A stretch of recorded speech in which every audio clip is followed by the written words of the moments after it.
चाय देवी नहीं मिली बोर मिली है तो लगे ना तो एड़ो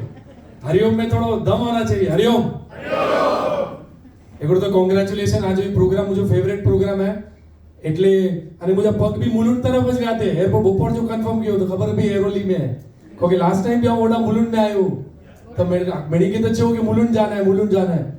पोएम की खबर पे यार इधर ही अपने गढ़ में अपने एरिया में अपने खुद के एरोली वाड़ी में है अभी मुलुंड किसी के हॉल में जाने की जरूरत नहीं है और पाछो पेंचो हॉल है पेंजी वाड़ी है आज ये भी सीटिंग सिस्टम मुझे फेवरेट है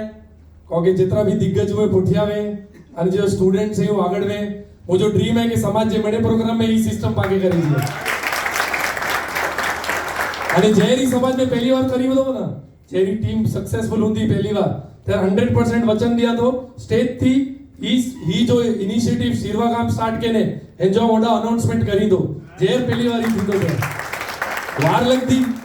पर एकड़ो डी एड़ो प्रोग्राम हो तो समाज जो प्रोग्राम जिनमें यूथ यंगस्टर આગળ વેંદા અને અસા જણાને મને પૂછ્યા વેંદા એ 100% કરે જો હે અને તેર ही इनिशिएटिव के पा क्रेडिट दीबो